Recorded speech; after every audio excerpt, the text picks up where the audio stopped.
Hey everybody, this video is going to take you through the next section in our unit on trigonometry, where we talk about right triangle trig and a couple extensions off of SOH CAH TOA, which we learned a couple years back in previous math classes. So at the top of your paper, write down SOH CAH TOA. Spell it correctly, all 9 letters, SOH CAH and then TOA. We're going to rely on SOH CAH TOA to help us find all 6 trig ratios. And to begin, I have just a blank triangle here at the top of the page, and I'd like you to fill in this triangle around theta. Theta is the acute angle that you see. It's a right triangle because of the right angle box that's there. Make these changes, though, by the way. We're going to call the hypotenuse side C. We'll call the opposite side A, and then we'll call the adjacent side, that longer leg of the triangle, we'll call that side B. So label your triangle A, B, and C, and according to SOH CAH TOA, can we fill in the 6 formulas, sine, cosine, tangent, and the 3 reciprocals based on just the A, B, and C segment values? Well, remember that SOH CAH TOA says sine is equal to opposite over hypotenuse. Find your theta and look opposite from theta, and then divide that by the hypotenuse, which is A over C. Cosine theta is adjacent over hypotenuse, and then tangent is opposite over adjacent, A over B. So once you have the 3 primary trig functions of sine, cosine, and tangent, it's pretty easy to get the cosecant and the secant and the cotangent. They're simply the reciprocals. So flip the sine, flip cosine, and flip tangent to get cosecant, secant, and cotangent. Now, let's try this with some data, with some numbers. So look at number 1. Here's a triangle that has a hypotenuse of 8. It has a short leg of 7, but notice that the long leg is missing. So we're just going to have to rely on Pythagorean theorem to help us find this missing leg. Let's call it side B. So 7 squared plus B squared is equal to the hypotenuse squared. And if I solve this, that's going to become 49 plus B squared equals 64. B squared will equal 15 if I subtract 49 from both sides. So I have a side of root 15 down here for B. Once again, I have the 3 sides of the triangle, so I can use SOH CAH TOA to find all 6 trig ratios. Let's begin with sine. Opposite over hypotenuse. 7 over 8. Cosine is adjacent over hypotenuse. Root 15 divided by 8. And then tangent is opposite over adjacent, 7 over root 15. Cosecant is the reciprocal of sine, so flip it. Secant is the reciprocal of cosine, flip him. And then finally, cotangent is the reciprocal of tangent.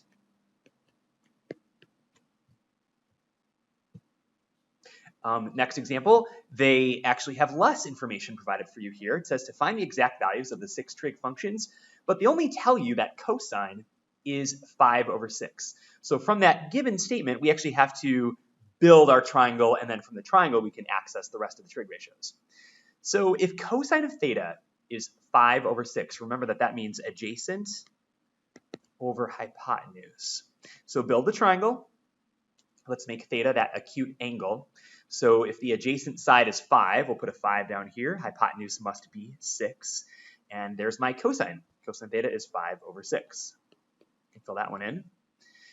I'm missing one of the legs. So again, another Pythagorean theorem. We'll call that side A. So A squared plus B squared equals hypotenuse squared. A squared plus 25 equals 36. Subtract the 25. And it looks like I'll have a segment or a side length of the triangle of root 11. So I can replace A with root 11.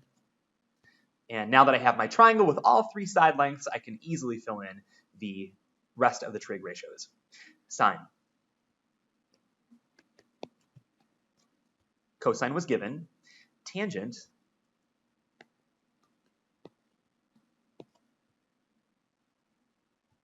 Cosecant.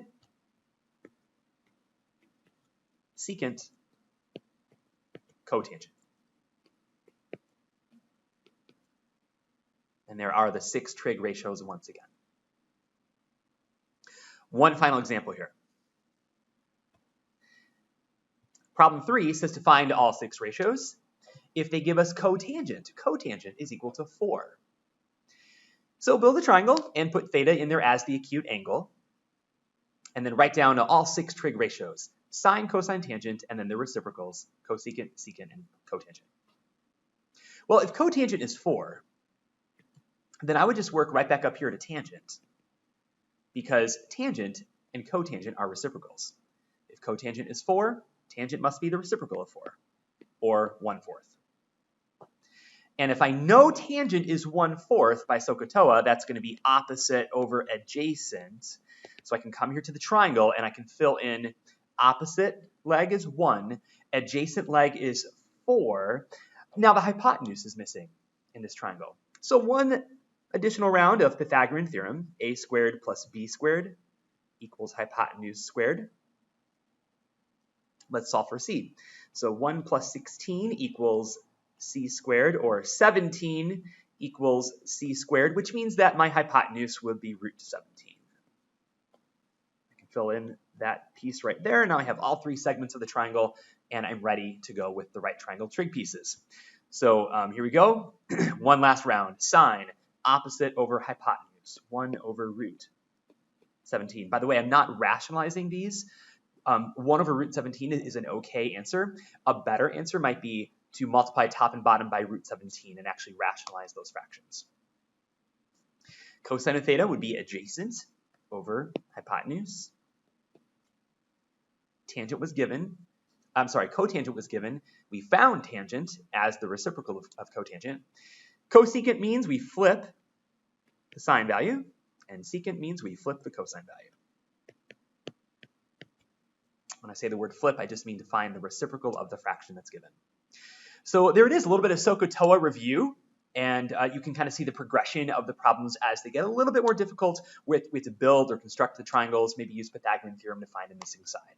But once you have all 3 side lengths provided on your triangle, it's not too difficult to get all of the trig ratios. Now, next page. I want to continue the video by talking about 2 different categories of trig identities. And here's the first one. It's called the set of cofunction identities. And let's just talk about this word cofunction for a minute. It actually stands for complementary. So if you think back to geometry, what makes 2 angles in geometry complementary? Well, remember that complementary angles are 2 angles that add up to 90 degrees.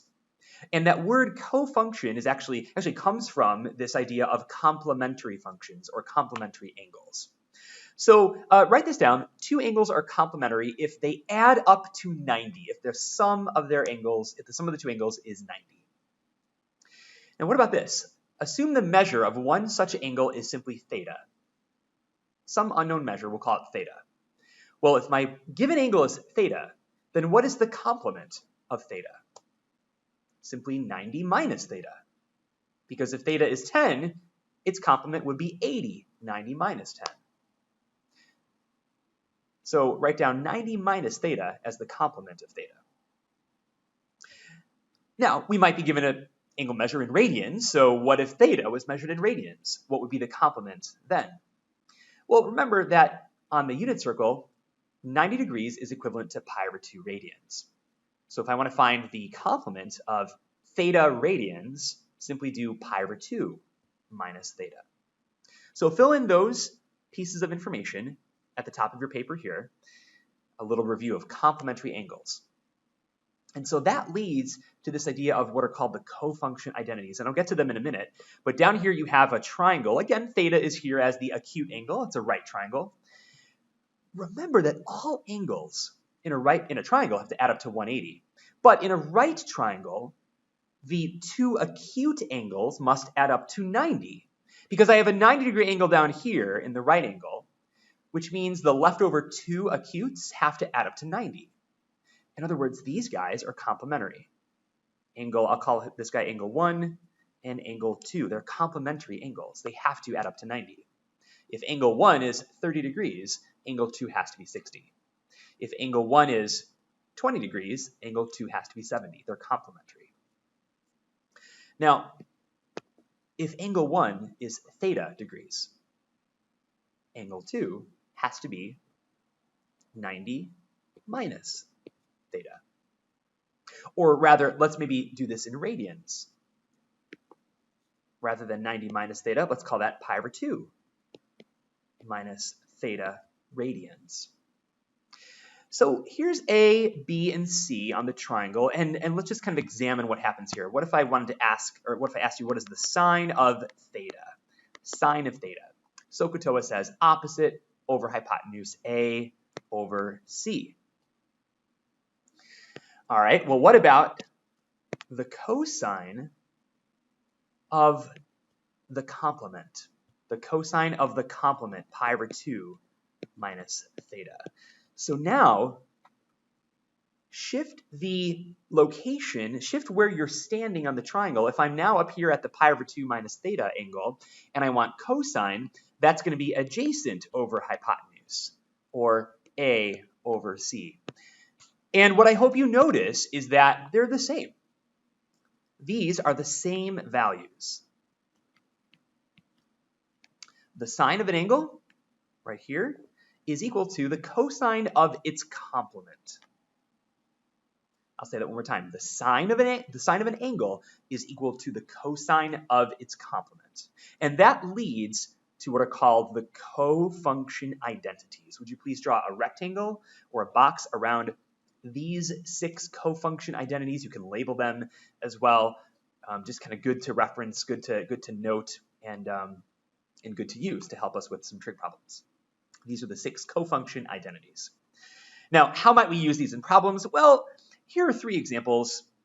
Again, we want to use complements. So look at number 4. Number 4 says the tangent of 35 degrees equals the cotangent of, well, look back here for a minute. Notice that I can say the tangent of an angle is equal to the cotangent of its complement. So let's find the complement of this 35, 90 minus 35. And we're going to get 55. So I can say that tangent 35 is equal to cotangent of 55. The tangent of theta is equal to the cotangent of its complement. Secant, complement of 12, 90 minus 12, that would be 78 degrees. So the secant of 12 is equal to the cosecant of its complement, 78. That would be using the bottom cofunctions right here. And then finally, here's one with radians. What does the sine of pi over 8 equal in terms of cosine? Well, I can't really do 90 minus pi over 8. Let's do pi over 2 radians. Pi over 2 radians minus pi over 8. Like that. So 1/2, think of that as 1/2 minus 1/8. Or if you think of that as, let's get a common denominator, so 4 pi over 8 minus 1 pi over 8. That is going to give me 3 pi over 8. So the complement of pi over 8 is 3 pi over 8. Those are called the cofunction identities of trig. And so I want to conclude our video by looking at one last set of identities, and these are really, really important. We see these often in trigonometry and pre-calculus, also in calculus they emerge, and these are called the Pythagorean identities. So let's develop these identities. Here on the screen in this diagram, you see a little image of the unit circle, and I have an arbitrary point over here in quadrant 1. We'll call that x comma y. But remember that we've talked about how any point on the unit circle has for its x-coordinate cosine, and then for its y-coordinate sine. So x comma y, or in this case, cosine theta comma sine theta. Now remember, the radius of your unit circle is 1. So put a 1 right there on the radius, and that actually is the hypotenuse of a right triangle. Look at the right triangle that we've built right here. The lower leg on the x-axis there is cosine theta, because cosine is adjacent over hypotenuse, or x over 1. So here's x, here's y. That's y on the unit circle. The x-coordinate is always cosine, and the y-coordinate is always sine. Let's use Pythagorean theorem on this triangle. Pythagorean theorem, we already used it in this video, a squared plus b squared equals c squared, where c is the hypotenuse. Remember, the hypotenuse here is 1. So leg squared, we'll call it cosine. Actually, let's start with sine. Let's call it sine squared theta. So there's my sine squared, leg squared, plus the other leg squared. We'll call that cosine. So x squared plus y squared, or sine squared plus cosine squared, equals the hypotenuse squared. So here it is. This is a Pythagorean identity. 1 squared is simply 1. Sine squared plus cosine squared is equal to the number 1. That identity is very, very important. It's one of the most common identities I think that we see in most of trigonometry. So write that down, box it in on your notes right there, and we'll use that in future problems to help us solve some trig expressions, trig equations. And from that trig identity, we can actually get 2 additional Pythagorean identities, and that's the last part of our lesson here today. With a little bit of division and using some trig identities, we can develop the other 2. So what I'd like you to do is to just recopy that Pythagorean identity, write down sine squared theta plus cosine squared theta equals 1. And what I want you to do is divide everybody here by sine squared. Divide the left and the right-hand side of your equation by sine squared. And by doing so, I'm not changing the equation. If I divide the whole left side by some quantity and the whole right side by the same quantity, in algebra we're allowed to do that because I'm not changing the equation. But notice what happens. Let's simplify this. Sine squared over sine squared is simply the number 1. Cosine squared divided by sine squared, well, cosine over sine is cotangent. This is cotangent squared. And then what about this one, a reciprocal? 1 over sine is cosecant. This is cosecant squared. So here's an additional Pythagorean identity that is also a true statement, a true relationship between these 2 functions, cotangent squared and cosecant squared. Now I have 2 Pythagorean identities. There's actually 1 more. Let's take the original Pythagorean identity and divide this one by cosine squared. So recopy it. And then rather than dividing by sine squared, let's divide this one by cosine squared. And see if that leads to anything else that's kind of interesting. So by the same manner here, let's look at this. Sine over cosine. Well, that's tangent. Plus cosine squared over cosine squared, that's going to reduce to 1. And then 1 over cosine, that's another trig reciprocal, which equals secant. So I have a secant squared over here on this side. Again, not altering the equation in any way. I'm just deriving them with a clever use of division. So here I have now 2, I should say a grand total of 3 Pythagorean identities, beginning with sine squared plus cosine squared equals 1. That led to the first, or the second one here, and the third one down there. So that, coupled with the cofunction identities, will be the collection of identities that we'll have in this trig unit. So have all this in your notes. You have a document that has the trig identities, and you can find the cofunction identities on them. You can find the Pythagorean identities on them as well. So this document, along with your unit circle, will give you a great foundation into this lesson on trigonometry. As always, if you have any questions, feel free to reach out, send me an email. I'll be happy to help you out and support you in any way that I can. I hope this video was helpful to you, and good luck with all the rest of your study with trig.